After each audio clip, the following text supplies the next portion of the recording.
There is a manhunt underway in Southern California, and O.J. Simpson, the 46-year-old former football star, one of America's best-known personalities, faces the possibility of the death penalty. 17 de junho de 1994. O.J. Simpson foge da polícia em uma das perseguições de carro mais famosas da história. Ele é procurado por homicídio.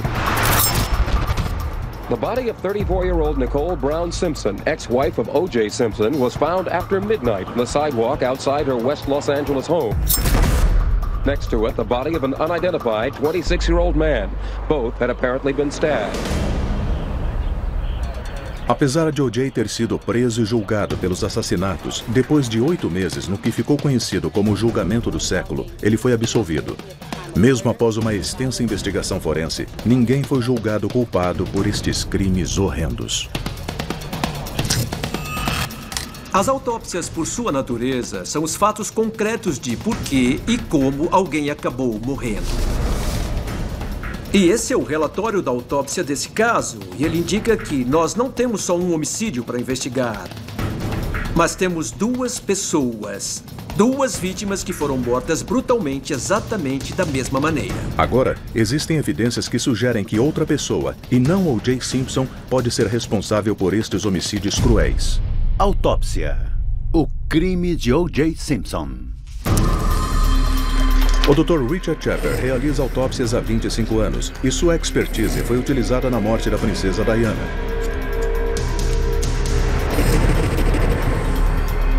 Muitas das autópsias conduzidas por ele foram em vítimas de assassinato.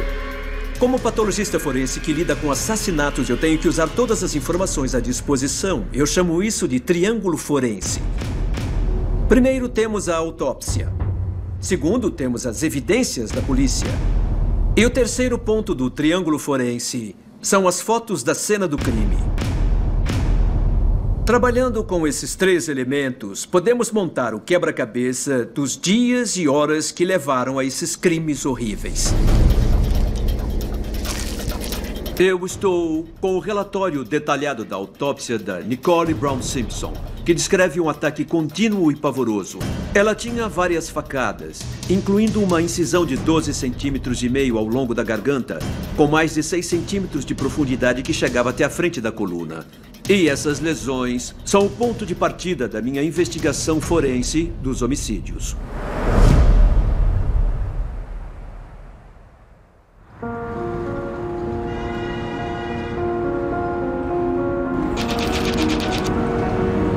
Seis e meia da manhã, 12 de junho de 1994, Los Angeles, Califórnia.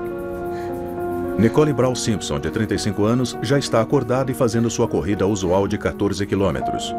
2 anos antes, O.J. e Nicole se separaram após 7 anos de casamento. Eles tiveram 2 filhos juntos, Sidney, agora com 8 anos, e Justin, de 5 anos. Desde o divórcio, houve várias tentativas de reconciliação sem sucesso. Depois de ser casada com uma das celebridades mais conhecidas dos Estados Unidos, Nicole levou algum tempo para reconstruir sua vida. Ela tinha 2 filhos, e muita mulher tem babá empregada, mas ela não tinha babá. Ela saía com os filhos, levava eles para aula de karatê, para aula de dança, o que fosse. Ela fazia sozinha e era conhecida por isso. A Nicole tinha 35 anos e o relatório da autópsia mostra que ela estava em ótima forma física. Ela tinha 1,67 de altura e pesava 58,5 kg. Isso significa que o IMC dela estava na casa dos 20. Todos os órgãos internos estavam saudáveis, com o tamanho e peso normais. As únicas marcas encontradas foram pequenas cicatrizes debaixo de cada seio, e o relatório da autópsia indica que ela tinha próteses mamárias. Crescendo na Califórnia, muito perto da praia, Nicole era a princesa do colégio Dana Hills. Aos 18 anos, ela saiu de casa, arranjou emprego como garçonete e foi morar com o melhor amigo, David LeBon. Ela era uma menina muito pé no chão, divertida e... eu nem sei descrever como ela era. Ela era maravilhosa. Era uma pessoa maravilhosa. Mas seu mundo ficou de pernas para o ar em junho de 1977, quando uma das celebridades mais queridas dos Estados Unidos entrou na área privada da boate The Days. Ela falou, eu conheci um homem, ele joga futebol americano e o nome dele é O.J. Simpson. A atração entre a garçonete e o jogador de futebol americano foi instantânea e intensa. Apesar de O.J. ainda estar casado na época, a partir do momento em que se conheceram, eles ficaram inseparáveis. Como casal, eles eram muito divertidos. Eles convidavam a gente para várias festas que davam, jantares, e era legal ver os dois juntos. Aos 46 anos, os dias de running back de O.J. são coisa do passado. Mas desde que se aposentou dos campos, ele forjou uma carreira bem-sucedida como comentarista de futebol americano e ator de cinema. Um homem incrivelmente charmoso, ele agora vale milhões e sua estrela está em ascensão. Para o mundo, os Simpsons podiam parecer unidos, mas desde o primeiro encontro, o amigo de Nicole, David, temia que o relacionamento não fosse normal. Eu percebi que a calça dela estava rasgada. E aí eu perguntei o que aconteceu. Ela respondeu, ele foi um pouco violento. E eu falei, e por que deixou ele ser um pouco violento? Foi só o primeiro encontro. E ela disse, Dave, eu acho que eu realmente estou gostando desse cara. Quase todas as lesões que foram descobertas na necropsia são ligadas ao assassinato. Mas existia uma lesão que foi causada antes da morte dela. Analisando os detalhes da autópsia, eu vi que a Nicole tinha uma abrasão acima da escápula esquerda. Era no ombro, no alto das costas. Era uma lesão amarronzada de 2 centímetros por 1,5. Essa escoriação nas costas da Nicole mostra claramente que ela sofreu um trauma contuso em uma ocasião, possivelmente um bom tempo antes de morrer. Eu posso dizer categoricamente que foi provocada por força física, pode ter sido causada ao ser empurrada ou ser encurralada. Nicole parece ter se acostumado com isso. Conforme o relacionamento avançava, o comportamento agressivo de O.J. aumentava. Depois de apenas 1 ano juntos, no aniversário de 19 anos de Nicole, ela contou a uma amiga que ele lhe deu um soco no rosto e ficou tão mal por isso que lhe comprou um carro. Ela tinha um corretivo especial que conseguiu com um maquiador de Hollywood e usava ele para cobrir hematomas, marcas e cortes. Era normal que o O.J. batesse nela, regularmente, e ele batia bastante. Apesar das surras, Nicole Brown tornou-se Nicole Brown Simpson em 2 de fevereiro de 1985. Com 3 anos de casamento, a polícia já havia sido chamada na casa dos Simpsons 7 vezes, mas nunca houve uma acusação formal. Então, em 1º de janeiro de 1989, após uma festa de Ano Novo, a violência aumentou 1 grau. Às 13h58 da manhã, a polícia foi chamada à casa com Nicole gritando, "Ele vai me matar!" Ela estava com o lábio cortado, com o olho inchado, a bochecha roxa e uma marca de mão no pescoço. Ela falou, se você vier para casa quando sair do trabalho, tem uma coisa que eu preciso conversar com você. Eu falei, tudo bem. Eu fui para casa dela depois do trabalho e fiquei lá por umas 4 horas. Eu vi hematomas no rosto dela e ela passou maquiagem para tentar cobrir. Apesar do trauma contuso nas costas, eu fiquei muito surpreso de não ver mais evidências de lesões antigas na Nicole, por ser uma pessoa que sofreu violência doméstica por muito tempo. O relatório da autópsia revela marcas na parte interna e externa da escápula direita, no alto das costas da Nicole. Mas essas marcas foram causadas depois da morte. Para Nicole ter ficado com essas abrasões amarronzadas no meio da omoplata, eu acho que deve ter acontecido o seguinte. Depois que ela foi morta e estava deitada no chão naquela noite quente de Los Angeles, insetos, como formigas, acharam o corpo e fizeram o que sempre fazem no mundo natural com uma coisa morta. Atacaram a carcaça. –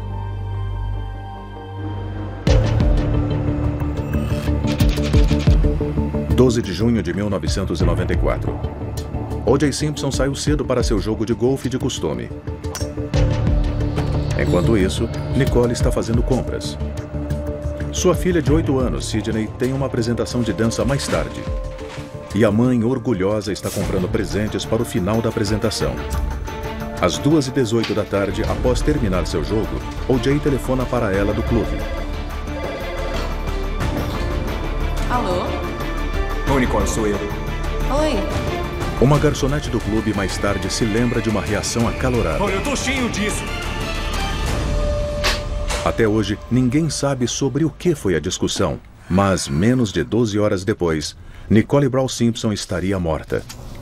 Agora, com a ajuda da autópsia das duas vítimas, o patologista forense Richard Chapper vai revelar os segredos dos relatórios e buscar novas informações, em um esforço para descobrir quem pode ter cometido o crime e o que realmente aconteceu naquela noite. A patologia forense se resume a investigar todas as evidências que forem apresentadas no triângulo forense. As evidências da autópsia, da cena do crime e as evidências reunidas pela polícia.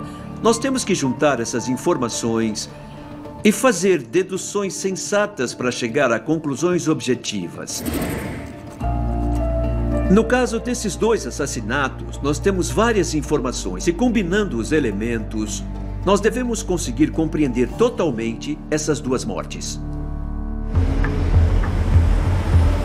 6 da tarde, domingo, 12 de junho de 1994. A filha de Nicole e O.J., Sidney, acaba de sair do palco após apresentar um número de dança com tema de faroeste. Em seguida, O.J., que foi ao evento sozinho, aborda mãe e filha na saída, esperando conseguir uma foto da família. Nicole não está no clima para posar de família feliz e sai rapidamente com as crianças para ir a seu restaurante preferido, o Mezzaluna.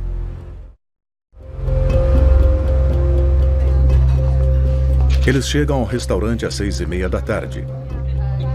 Nicole e seus filhos ganham a companhia de Judith e Lou, pais de Nicole, e também de duas de suas irmãs e de vários outros parentes. É lá que Nicole encontra outro amigo, o homem que a polícia depois identificou como o segundo corpo, o garçom Ron Goldman. A autópsia do Ron indica que ele estava em boa forma para um homem de 25 anos, 1,75 de altura, com 77,5 kg. Isso quer dizer que o IMC dele já entra na categoria de sobrepeso com 25,2. Mas considerando a rotina de exercícios dele e sabendo que os músculos pesam mais que gordura, o sobrepeso era pelo corpo musculoso e não pela obesidade. Ele era um homem muito forte e no auge da vida, e nós sabemos que ele treinava karatê. E era esperado que em uma luta ele conseguisse pelo menos se defender. Conforme a noite avançava no Mezzaluna, a performance triunfal de Sidney não era o único motivo de comemoração. A família também parabenizava Nicole pela independência recém-conquistada. Nos 2 anos desde que Nicole se divorciou de O.J., houve várias tentativas frustradas de reconciliação, incluindo férias no México. Por quê? Por que alguém ia querer voltar para um homem que batia nela daquele jeito? Eu só não entendo isso.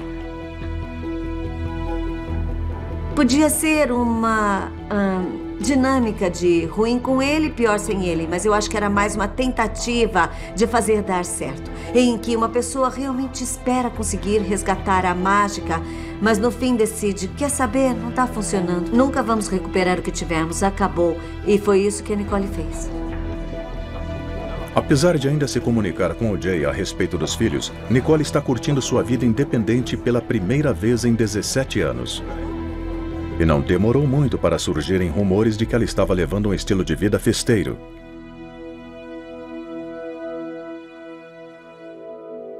De acordo com amigos da época, ela estava livre e queria viver novamente. Depois que eles se separaram e o divórcio aconteceu, ela começou a sair e estava se divertindo. Ela estava usando drogas, eu não tenho dúvida disso. Mas ela estava curtindo, estava se divertindo e fazia parte da cena. Com a autoconfiança renovada, com a identidade renovada, com força e segura de si, ela pode ter projetado uma segurança sexual, porque estava pronta para sair e namorar outros homens. De acordo com uma amiga próxima, as últimas semanas de Nicole foram uma combinação de experimentação sexual e possível uso de drogas. Sua amiga falou que ela estava levando uma vida perigosa. Segundo matérias de jornais da época, ela devia estar usando cocaína. Mas, analisando o relatório da autópsia, eu não vejo evidências que sustentem isso. Mas isso foi um exame feito depois de um homicídio, e é possível que o septo nasal, a parte do nariz que costuma ser danificada pelo uso crônico da cocaína, não tenha sido muito bem examinado. Mas nós sabemos que uma análise toxicológica completa foi solicitada e realizada. E apesar de eu não ter visto esse relatório, em um depoimento sob juramento no tribunal, o legista afirmou que nem álcool nem drogas foram detectados nas amostras coletadas da Nicole. São 7 da noite e Nicole e sua família estão no restaurante há 30 minutos. Apesar de conhecer Ron Goldman há algum tempo, ao longo das últimas 6 semanas, seu relacionamento começou a ficar cada vez mais próximo. Eles se exercitam juntos, saem para dançar e frequentemente se encontram para tomar café ou jantar. Ela adorava o Ron e achava ele bem bonito, como é normal entre as pessoas, um homem e uma mulher. Podem ser só amigos, mas sempre existe aquela coisa de, bom, alguma coisa pode acontecer, quem sabe? E as coisas mudam de um dia para o outro. Alguém pode parecer um pouco mais atraente de um outro jeito, um outro dia. Mas ela falou que não tinha nada rolando entre eles. Só que eles adoravam um ao outro, mas era só, não tinha sexo. 8h30 da noite. Nicole e sua família terminam sua refeição e vão para casa.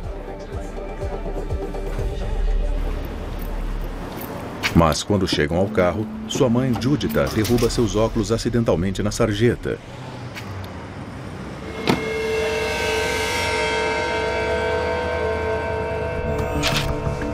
Em casa, 1 hora depois, Nicole liga para o restaurante para saber se encontraram os óculos. Alô? Oi, é a Nicole. Ron Goldman atende a ligação. O Ron ainda estava lá falando com os funcionários e uns amigos e falou: quer saber, eu levo os óculos, eu levo na casa dela. Eu vou até South Bend, onde a Nicole mora. Não era muito longe, então Ron pegou os óculos e foi até lá para levar.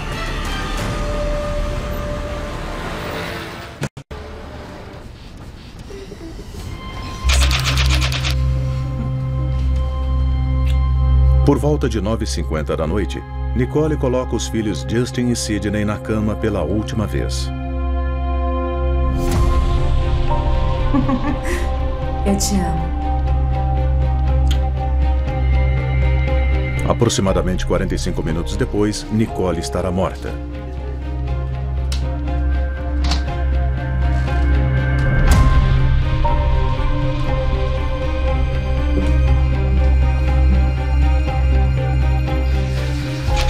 Às 10h10 da noite. Depois que as crianças estão na cama, Nicole enche a banheira. Em algum momento dos 15 minutos seguintes, o assassino entra em sua propriedade e se esconde nas sombras.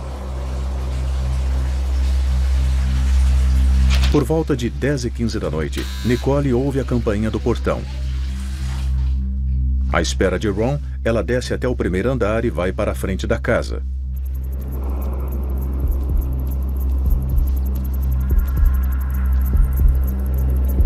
Lá fora, ela desce um lance de escada. Mas tudo está silencioso na South Bend Drive e Ron Goldman não está em lugar nenhum.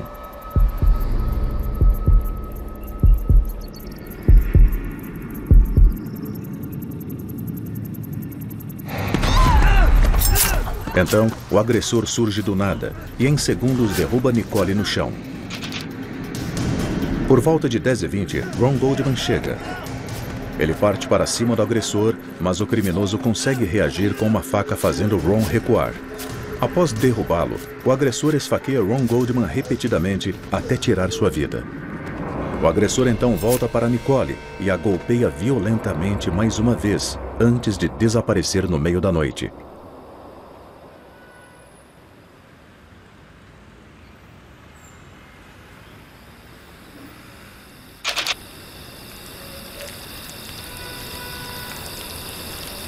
Duas horas depois, os corpos são encontrados por vizinhos.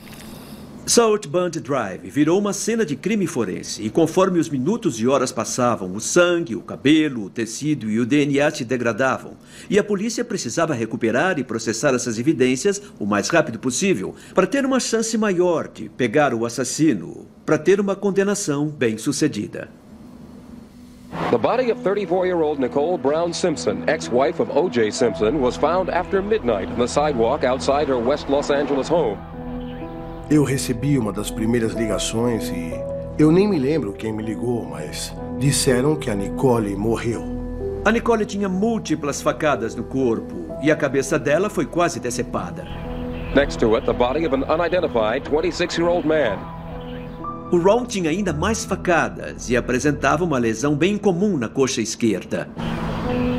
Quando a Nicole morreu, eu estava no banco pegando dinheiro e o meu pager tocou. Eu olhei para o pager e era minha mãe. E eu fiquei um pouco nervoso. Eu perguntei para o gerente, eu posso usar o seu telefone? Eu peguei o telefone, liguei para minha mãe e ela falou, querido, eu tô vendo a TV e acabaram de falar que a ex-mulher do O.J. Simpson foi assassinada. Você nem imagina o quanto eu chorei. Foi muito difícil para mim. Eu amava ela. Foi como perder uma irmã mais nova. Ao interpretar as descobertas da autópsia, eu posso determinar a sequência precisa das facadas e entender exatamente o que, quando e como aconteceu. Meu objetivo é montar um padrão dos homicídios e construir um perfil forense do assassino. Em 12 de junho de 1994, 2 assassinatos foram cometidos no número 875 da South Bundy Drive, em Los Angeles. Apesar de a lenda do futebol americano O.J. Simpson ser acusado pelas terríveis mortes, ele foi absolvido. E até hoje, ninguém foi preso e condenado por estes ataques perversos e brutais.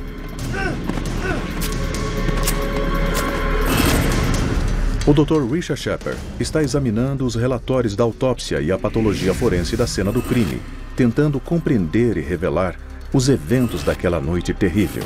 As autópsias são uma janela para essas mortes, mas quando trazemos os outros fatores, como as evidências da polícia e as fotos que foram tiradas da cena do crime, começamos a construir um cenário do que aconteceu durante as 2 horas entre as 10 da noite e a meia-noite em 12 de junho de 1994.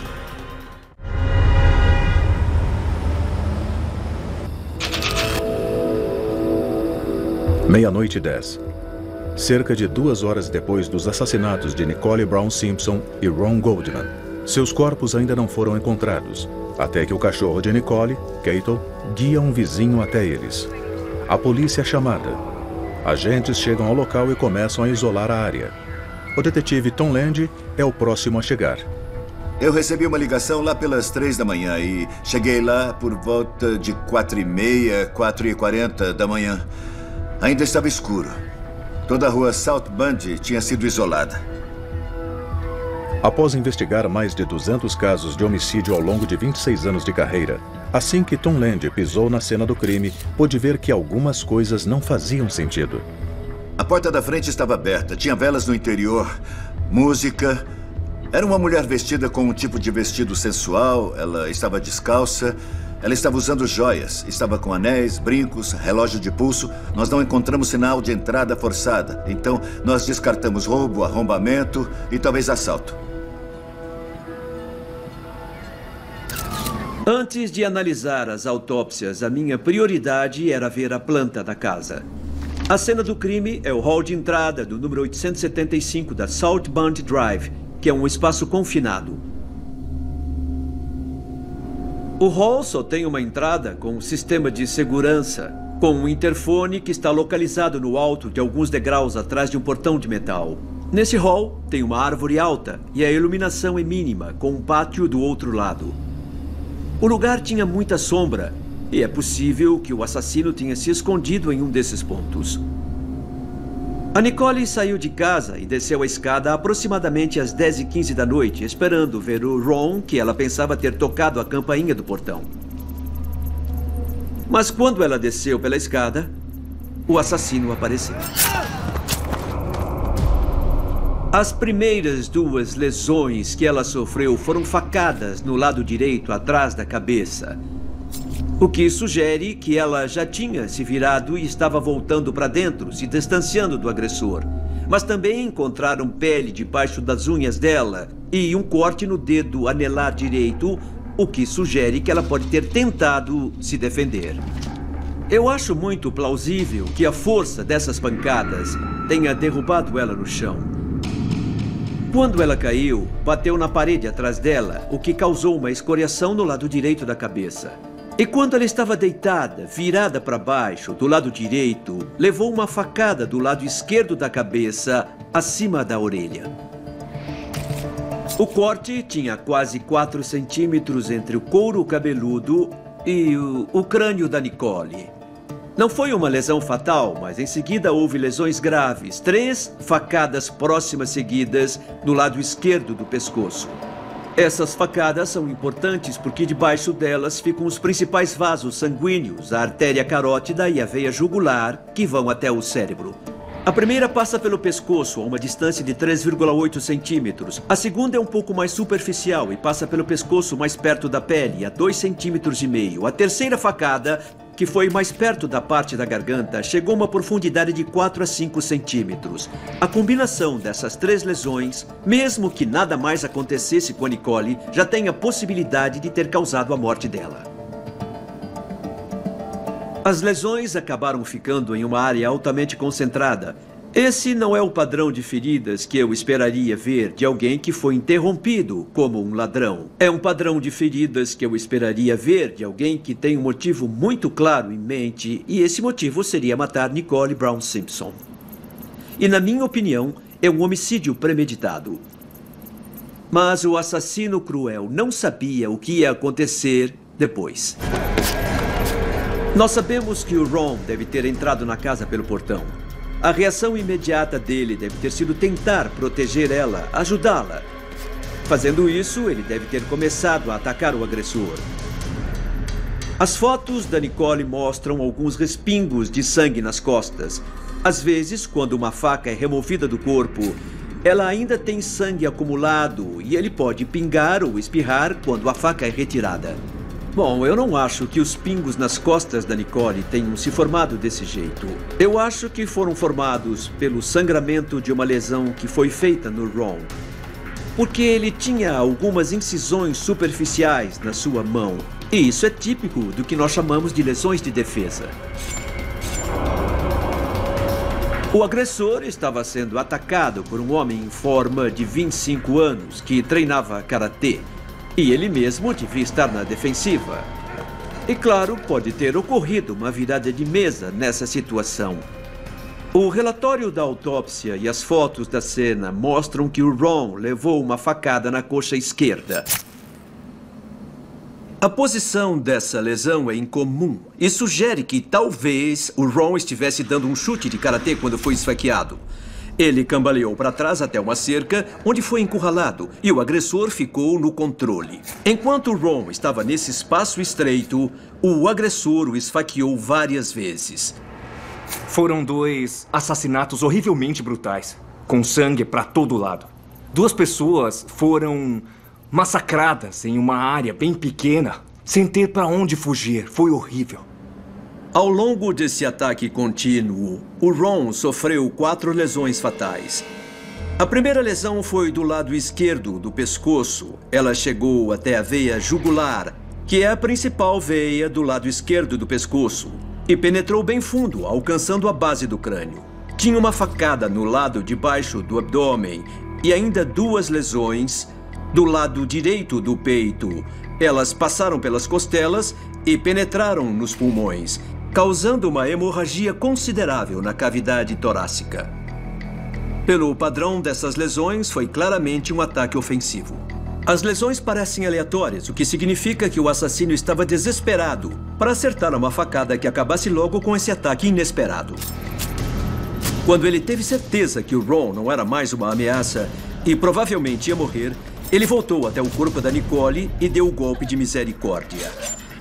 Ele cortou a garganta dela da esquerda para a direita,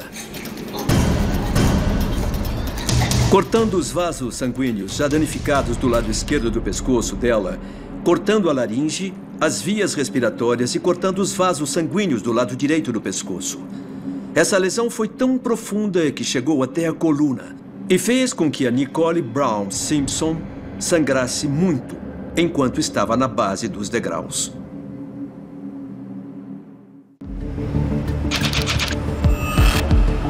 É a manhã seguinte ao assassinato de Nicole Brown Simpson. Ela está morta há 9 horas. A polícia finalmente deu um nome ao segundo corpo da cena, Ron Goldman. As evidências começam a se acumular. Uma luva de mão esquerda ensanguentada, um gorro de lã preto, pegadas que não são compatíveis com as das vítimas e um rastro de sangue que se distancia da casa. No começo, nós tivemos um problema com a cena do crime na South Bend. A rua é uma passagem importante para o trânsito entre Santa Mônica e Wilshire Boulevard, que são duas das ruas mais movimentadas da região oeste de Los Angeles.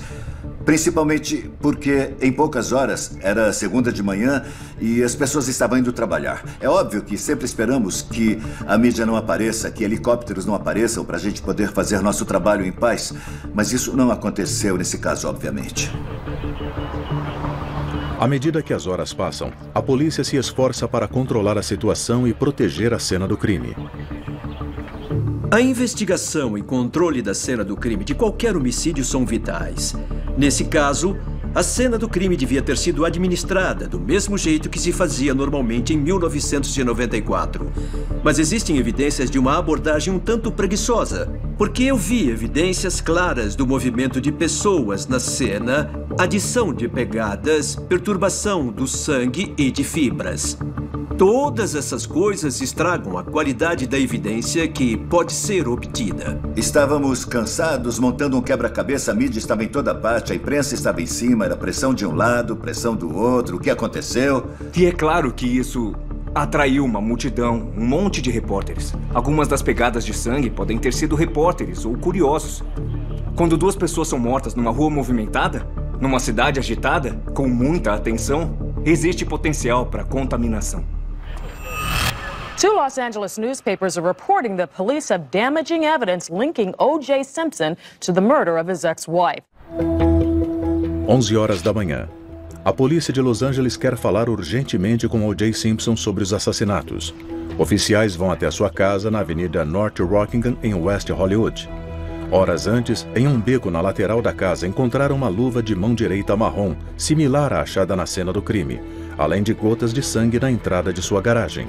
Simpson told police he was in Chicago at the time of the killings. He arrived at the home 12 hours after the bodies were discovered.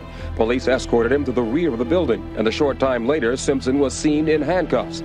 After a conference with Simpson's attorney Howard Weitzman, Simpson was released from the cuffs and taken to police headquarters for questioning. Após 3 horas de interrogatório, ele é liberado sem acusações. 16 de junho de 1994, 4 dias depois dos assassinatos, em lados opostos de Los Angeles, acontecem os funerais de Nicole Brown Simpson e Ron Goldman. Simpson emerged from seclusion Thursday to attend Nicole Brown Simpson's funeral. He was accompanied by their 2 young children. Mas poucas horas depois dos funerais, a promotoria de Los Angeles anuncia que está indiciando O.J. Simpson por 2 acusações de assassinato. No dia seguinte, O.J. foge. Mr. Simpson is a fugitive of justice right now. O que acontece em seguida entra para a história como uma das perseguições de carro mais bizarras. Everybody says they've never seen anything quite like this. Depois de 2 horas do que possivelmente é a perseguição de carro mais lenta da história, O.J. Simpson finalmente se entrega. O processo judicial de 8 meses de duração, que ocorreria em seguida, prova ser o julgamento do século. Muitas das evidências do caso apontariam diretamente para a culpa do O.J. Simpson. Ele foi acusado de assassinato, mas no fim do julgamento ele foi considerado inocente. Então, depois de 20 anos, como a interpretação forense desses relatórios de autópsia nos ajudam a identificar mais sobre o assassino. Em 23 de janeiro de 1995, começa o julgamento de O.J. Simpson. Milhões de americanos só precisam ligar a TV para acompanhar cada reviravolta. Estima-se um prejuízo de 25 bilhões quando funcionários deixam de trabalhar para seguir o julgamento. Desde o primeiro dia, todo mundo sabia que ia ser uma coisa importante e muito maluca. Eu acho que foi o maior caso que qualquer um de nós já cobriu. Era obscuro, tinha muitos desdobramentos, muitas surpresas e quase ficou surreal às vezes. Time now for them to reserve judgment and see the facts as they truly are. Eu fiquei pensando, gente, ninguém consegue se livrar disso, nem o O.J. Simpson. As evidências contra O.J. parecem decisivas. Uma pegada da cena do crime corresponde a um de seus calçados. A luva de mão esquerda ensanguentada faz par com a mão direita encontrada perto de sua casa.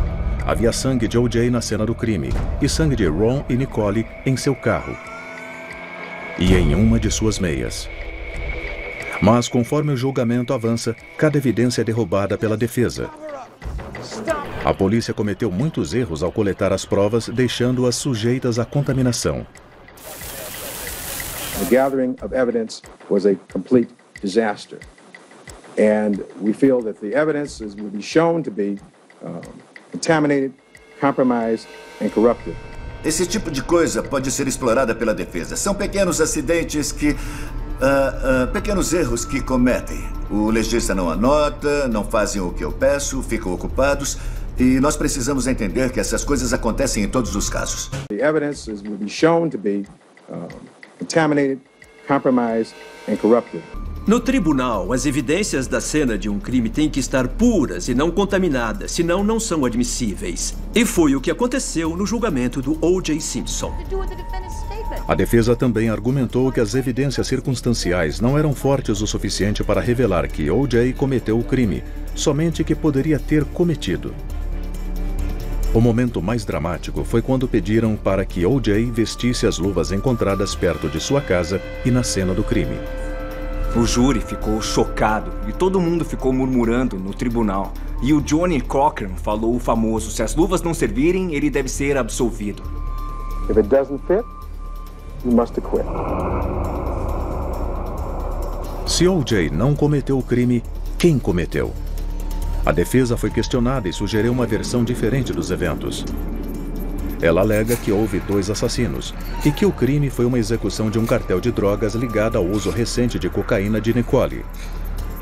Eles sugerem até que o estrago em sua cabeça foi um aviso a outras pessoas, conhecido como colar colombiano. Mas eu acredito que a evidência indica que não foram 2 assassinos. Principalmente porque só tinha um par de pegadas passando entre os corpos do Ron e da Nicole. Além disso, o sangue das 2 vítimas foi encontrado no calçado do Ron Goldman, indicando que eles se misturaram. Os sangues pingaram de uma única arma. Então só tinha uma faca e só podia ter havido um assassino. Em 3 de outubro de 1995, com mais de 150 milhões de americanos assistindo, o júri chega a um veredicto. We, the jury, in the above entitled action, find the defendant, Orenthal James Simpson, not guilty of the crime of murder in violation of Penal Code Section 187. Até hoje, muitas pessoas, incluindo os parentes de Nicole e Ron, ainda acreditam que O.J. Simpson seja o assassino.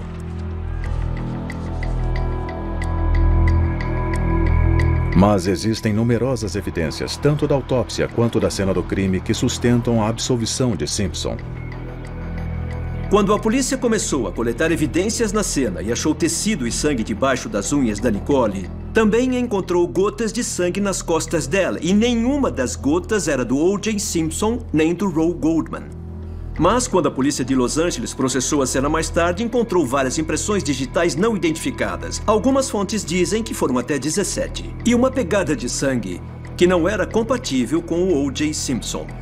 Por último, o sangue encontrado no carro dele totalizava menos de uma gota. Não é o bastante para garantir uma condenação segura. Depois surgiu a questão de o O.J. ter a capacidade física de matar 2 pessoas, principalmente o Ron Goldman, que era jovem e em forma, e o O.J. nessa época tinha 46 e sofria de artrite. Então, quem mais pode ter cometido estes assassinatos tão violentos? A violência dos homicídios sugere algumas coisas. Ou o assassino conhecia a vítima muito bem, ou foi um assassinato psicótico em que o assassino observou os movimentos dela e depois ficou só esperando. Desde o julgamento, outros 2 suspeitos foram levantados.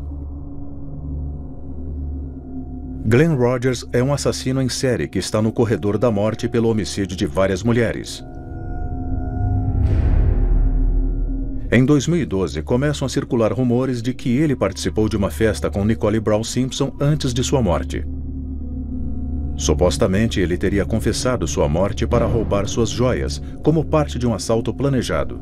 Acredita-se que o Rogers sofra de uma doença chamada porfiria aguda intermitente. É uma doença que pode fazer o sujeito agir de uma maneira muito violenta e psicótica. Glenn Rogers poderia ser o assassino?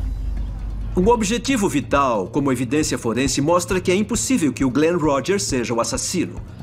Os investigadores acharam um gorro de lã na cena, que deve ter sido usado pelo assassino.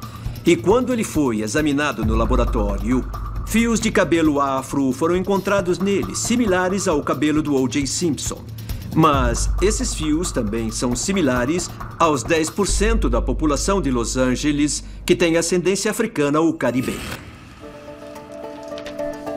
Mas ainda mais perto surge outro suspeito cujo perfil pode se encaixar à evidência gerada pelo triângulo forense.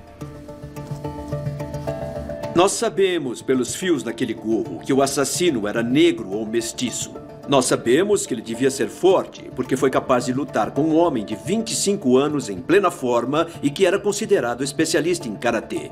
Nós sabemos pelo padrão das lesões que o alvo pretendido era Nicole e que o Ron simplesmente invadiu a cena e confundiu o crime.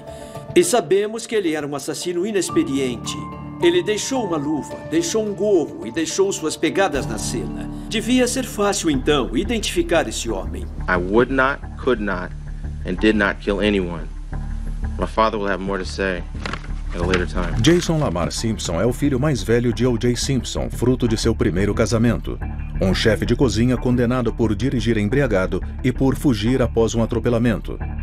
Na época do assassinato, ele estava em liberdade condicional por ter atacado violentamente seu empregador. Uma ex-namorada falou que ele havia cortado seu cabelo com uma faca e ele supostamente estava tomando medicamentos para um distúrbio mental. Na noite do assassinato, acredita-se que Nicole e sua família haviam feito uma reserva no restaurante de Jason e, em vez disso, escolheram o Metzaluna.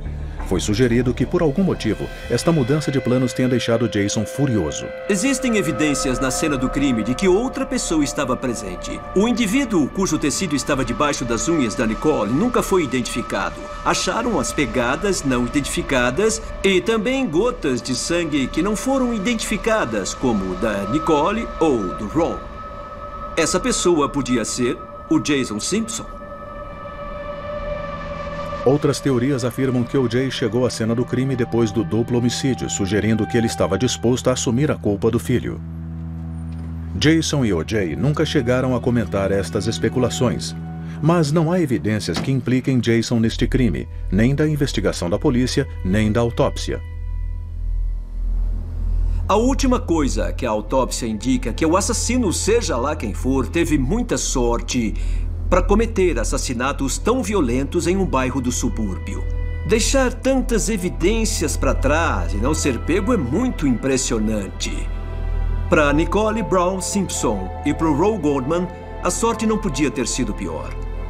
E se o Ron tivesse chegado poucos minutos antes, é bem provável que os dois ainda estivessem vivos hoje. Eu amava ela. Bom, eu nem sei como descrever.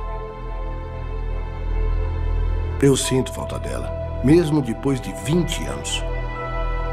Versão brasileira, Vox Mundi.